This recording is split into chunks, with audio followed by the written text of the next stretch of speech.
Hello everyone, welcome back to our channel Brainy Training. मैं हूं संदीप। आज की ये जो वीडियो है स्पेशली क्लास 12th के स्टूडेंट्स के लिए है, जो बच्चे इस टाइम पे बहुत ज़्यादा टेंस्ड है कि हमारे एग्जाम्स होंगे या कैंसिल होंगे। तो ये वीडियो स्पेशली उनके लिए है, क्योंकि यू ऑल नो बच्चा कि जो एजुकेशन मिनिस्टर है रमेश पोखरियाल जी, उन्होंने सभी राज्यों के एजुकेशन मिनिस्टर्स के साथ एक मीटिंग हेल्ड की थी। और उस मीटिंग में क्या क्या चर्चा हुआ, क्योंकि मेन मीटिंग का मुद्दा क्या था कि इस जो कोरोना के संकट में क्लास 12th के स्टूडेंट्स का कैसे भविष्य तय किया जाए, यही उनका मीटिंग का मेन मुद्दा था।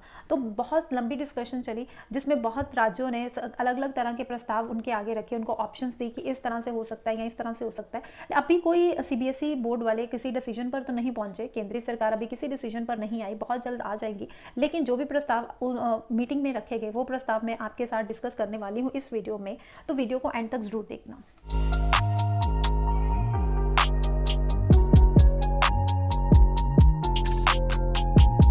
तो सभी राज्यों ने जो प्रस्ताव केंद्र सरकार के आगे रखे, तो सबसे पहले दो ऑप्शंस उनके आगे रखी गई। सबसे पहली ऑप्शन ये कि एग्जाम्स लिए जाएं, कंडक्ट किए जाएं, लेकिन सभी सब्जेक्ट्स के ना लिए जाएं। जैसे क्लास 12 के आपको पता ही है कि बहुत सारे सब्जेक्ट्स हैं, मेडिकल के अलग से, नॉन मेडिकल के अलग से, उसके बाद कॉमर्स के, उसके बाद आर्ट्स, ह्यूमैनिटीज़ के इतने ज़्यादा सब्जेक्ट्स हैं। तो टोटल अगर देखा जाए तो 200 के आसपास सब्जेक्ट्स आ जाते हैं। तो उन्होंने बोला कि सारे सब्जेक्ट्स के एग्जाम्स को ना कंडक्ट किया जाए, सिर्फ मेन सब्जेक्ट्स को उठाया जाए। क्योंकि जैसे मेडिकल, नॉन मेडिकल में देखो तो फिजिक्स, केमिस्ट्री, बायो, मैथ्स ये मेन है। कॉमर्स में अकाउंट्स, बिजनेस स्टडीज़ मेन है, और उसमें ह्यूमैनिटीज़ में जो सब्जेक्ट्स मेन है, सिर्फ 19 और 20 सब्जेक्ट्स को उठा के सिर्फ उनके एग्जाम्स कंडक्ट करवाए जाएं। और जो बाकी के सब्जेक्ट्स हैं उनके मार्क्स, जो एग्जाम्स लिए गए हैं जिस सब्जेक्ट्स के, उसी के भी हाफ पे बाकी सब्जेक्ट्स के भी मार्क्स लगाए जाएं। तो ये ऑप्शन ए का प्रस्ताव केंद्र सरकार के आगे रखा गया। लेकिन जब ये प्रस्ताव रखा गया कि तो बहुत सारे राज्यों ने इस पर इनकार कर दिया, क्योंकि अगर देखा जाए ये ऑप्शन है ये भी सक्सेसफुल नहीं है। क्योंकि चाहे 200 सब्जेक्ट्स के एग्जाम्स देने हैं, चाहे 20 सब्जेक्ट्स के एग्जाम्स देने हैं, बच्चे को एग्जामिनेशन सेंटर में तो जाना ही है, ठीक है। तो रिस्क तो उतना ही है। तो इसलिए इस बात पर भी पेरेंट कभी भी नहीं सहमत होंगे कि हमारा बच्चा इतने रिस्क में जाके एग्जाम दे, चाहे वो 200 है चाहे वो 20 है। तो ये ऑप्शन पर भी बहुत सारे राज्यों ने मना कर दिया। तो उसके बाद दूसरा प्रस्ताव रखा गया, ये प्रस्ताव रखा गया कि जो पेपर का पैटर्न है वो चेंज कर दिया जाए। एग्जामिनेशन सेंटर की जगह अपने अपने स्कूल में एग्जाम्स को कंडक्ट करवाया जाए, और उसका जो टाइम लिमिट है, जैसे 3 आवर्स का आपका एग्जाम होता है, तो उसको 3 आवर्स को कम करके 1.5 घंटे का एग्जाम कर दिया जाए, 1.5 आवर का।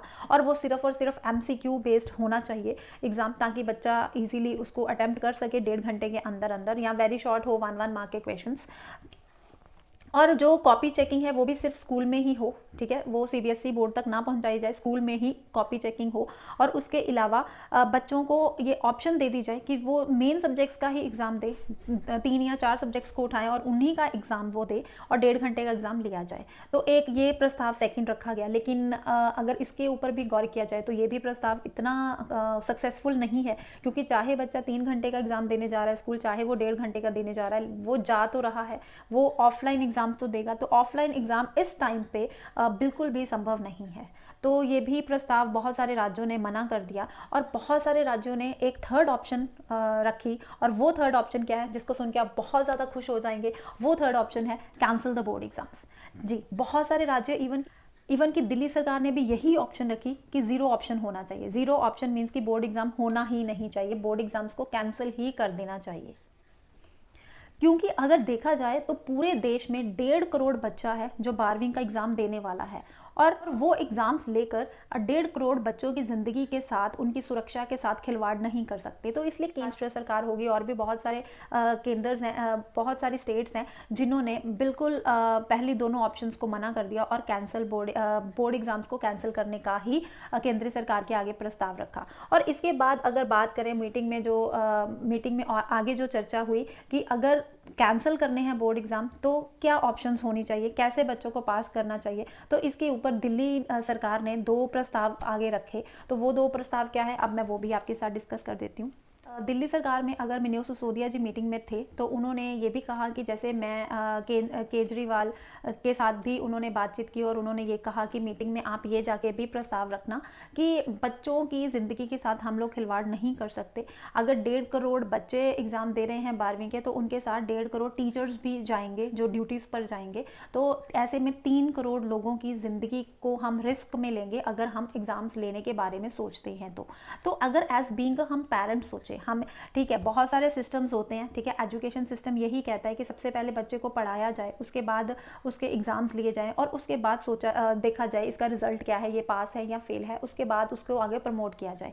लेकिन अगर बात हम सिस्टम की देखें तो यही है, लेकिन अगर हम प्रैक्टिकली सोचें तो ये अभी इस टाइम पे ये दौर नहीं है कि बच्चों को एग्ज़ाम्स लिए जाएँ, ठीक है। अभी प्रैक्टिकली एज बीइंग हम पेरेंट बनकर सोचे तो हमें पता चलेगा कि हम अगर एग्ज़ाम्स लेते हैं बच्चों के, तो हम बच्चों की लाइफ को कितना बड़ा रिस्क में डालते हैं।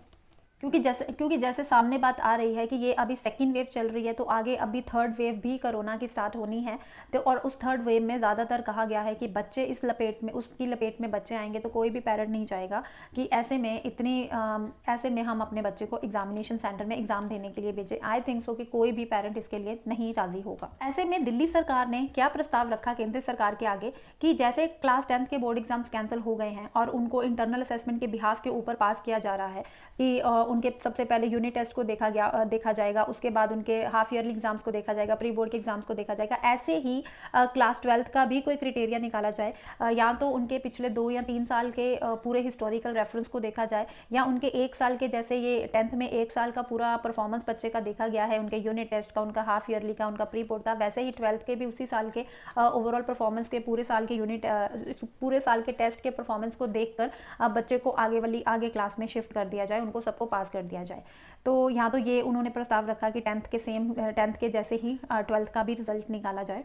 और अगर कोई मान लो कि बच्चा इस हिस्टोरिकल रेफरेंस से सहमत नहीं होता, कि अगर वो सोचता है कि नहीं, अगर हम एग्ज़ाम्स देते तो हम इससे ज़्यादा मार्क्स अच्छे ला सकते थे, हिस्टोरिकल रेफरेंस में हमारे इतने मार्क्स अच्छे नहीं आए, तो जैसे क्लास 10th को मौका दिया जाएगा कि जब ये सब कुछ नॉर्मल हो जाएगा तो उनको एक मौका दिया जाएगा कि वो एग्ज़ाम में बैठ सकते हैं, एग्ज़ाम दे सकते हैं और अपने मार्क्स को अपग्रेड कर सकते हैं। वैसे ही क्लास 12th वालों को भी मौका दिया जाए, जो बच्चे इस रिजल्ट से सहमत नहीं होंगे उनको मौका दिया जाए कि वो आगे जाके एग्ज़ाम्स दे सकते हैं और बाद में अपने मार्क्स को अपग्रेड कर सकते हैं। लेकिन फिलहाल में अभी ऐसा ही क्राइटेरिया निकाल के बच्चों को पास करके उनको हायर स्टडीज़ के लिए प्रमोट कर दिया जाए, क्योंकि देखा जाए तो ये क्लास 12th बहुत लंबी होती जा रही है, तो बच्चों को अब इस क्लास 12th से फ्री करके उनको आगे भेज देना चाहिए। के बाद तो इस बात पर काफ़ी राज्य सहमत भी हो गए कि हाँ जी, ये बिल्कुल बात ठीक है कि ऐसा ही करना चाहिए, हिस्टोरिकल रेफरेंस के बिहाफ पर ही रिजल्ट निकाल देना चाहिए। लेकिन बात यहीं ख़त्म नहीं होती, बात सिर्फ 12वीं के एग्जाम्स की ख़त्म नहीं होती। उसके बाद एंट्रेंस एग्जाम्स आते हैं,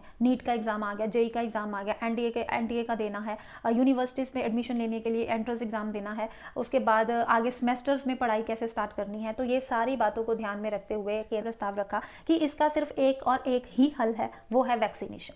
कि जैसे कि 12वीं के 1.5 करोड़ बच्चे एग्ज़ाम देने वाले हैं, तो सबसे पहले इन बच्चों की वैक्सीनेशन का इंतज़ाम किया जाए। 18 साल की उम्र से वैक्सीनेशन लगनी स्टार्ट हो गई है, तो अगर देखा जाए टोटल अगर देखा जाए तो उन्होंने पूरा कैलकुलेट किया है कि ये 12वीं के जो 1.5 करोड़ बच्चे हैं, इसमें से 20 से 25% बच्चे ऐसे हैं जो 18 साल के हो चुके हैं, तो इट मीन्स वो वैक्सीनेशन लगवा सकते हैं। और बाकी के जो 70% हैं वो 17.5 साल के बीच में आते हैं, या तो 17.5 से या 17.5 से ऊपर है, मतलब कि 17.5 और 18 के साल के बीच में आ रहे, मतलब कि आने वाले 3-4 मंथ्स में या तो वो 18 के हो जाएंगे या 6 मंथ्स में वो 18 साल के हो जाएंगे। तो उनके लिए भी ऐसी वैक्सीनेशन लाई जाए, ठीक है। फाइजर कंपनी से बात की जाए, या अगर इंडिया के कोई जो वैक्सीनेशन बना रहे हैं इंडिया की कंपनी, उनसे बात की जाए, या हेल्थ एक्सपर्ट से बात की जाए कि जो 18 साल की वैक्सीन है क्या ये 17.5 साल के बच्चे को लगाई जा सकती है, उनसे पूरी डिस्कशन की जाए इसके बारे में। अगर लगाई जा सकती है तो केंद्र सरकार को ये उन्होंने रिक्वेस्ट की है, तो फिर सभी काम छोड़ के सबसे पहले वो 1.5 करोड़ बच्चे को वैक्सीन लगाई जाए, ठीक है। 17.5 साल के और 18 साल के बच्चों को पहले वैक्सीन लगाई जाए, उसके बाद एग्ज़ाम लेना चाहते हैं तो एग्ज़ाम भी कंडक्ट कर सकते हैं। और अगर ये उसके बाद एंट्रेंस एग्ज़ाम्स में बच्चों को कोई प्रॉब्लम नहीं आएगी, बच्चे एंट्रेंस एग्ज़ाम भी बेफिक्र होकर दे सकते हैं। ऐसा केंद्र सरकार को दिल्ली सरकार ने ये प्रस्ताव दिया है, ऐसा दिया है कि हम ये प्रस्ताव आपके आगे रख सकते हैं कि वैक्सीनेशन का सबसे पहले इंतज़ाम किया जाए। 1.5 करोड़ ही टीचर्स हैं इनके साथ, उनके भी वैक्सीनेशन का इंतज़ाम किया जाए, और साथ में 1.5 करोड़ बच्चों के भी वैक्सीनेशन का इंतज़ाम किया जाए, ताकि बच्चे आगे बेफिक्र होकर क्लास 12th के बाद एंट्रेंस एग्जाम बेफिक्र होकर दे सकें, और उसके बाद अपना अगला सेमेस्टर भी वो बेफिक्र स्टार्ट कर सकें, और पेरेंट्स भी बेफिक्र अपने बच्चे को अगले सेमेस्टर के लिए भेज सकें। ये सारी डिस्कशन मीटिंग में हुई थी। अब देखो केंद्र सरकार क्या डिसीजन लेकर आते हैं। उम्मीद है कि वो डिसीजन इन सब बातों को, इन सभी राज्यों के जो फीडबैक्स उनको गए हैं उनको मद्देनज़र रखते हुए ही कोई अच्छा डिसीजन लेंगे और हक में ही डिसीजन सबका लिया जाएगा। तो आप बच्चा लोग इस बात के लिए आप बेफिक्र हो जाए। बहुत जल्द, जैसे पहले ही उन्होंने बोला था कि 1 जून को सारे कोरोना के सिचुएशन को देखते हुए हम बताएंगे कि एग्ज़ाम्स आगे कंडक्ट करने हैं या नहीं। तो बहुत जल्द 1 जून तक, उम्मीद है कि 1 जून तक उनका आ जाएगा नोटिस कि वो किस तरह से एग्ज़ाम्स को लेना चाहते हैं, एग्ज़ाम्स कैंसिल करना चाहते हैं या वैक्सीनेशन की तरफ जाना चाहते हैं। तो जल्दी ही, बहुत जल्द कोई अच्छी सी न्यूज़ ही आपको सुनने को मिलेगी। तो अगर इस चैनल को सब्सक्राइब नहीं किया तो जल्दी से कर लीजिए, क्योंकि इस तरह की लेटेस्ट अपडेट्स मैं आपको देती रहूँगी।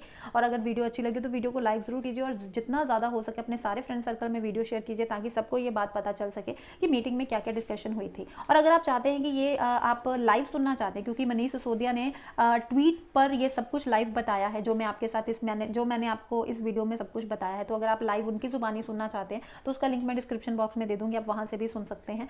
तो थैंक यू, एंड मिलते हैं अपने नेक्स्ट वीडियो में एक नए टॉपिक के साथ। तब तक के लिए bye bye and take care.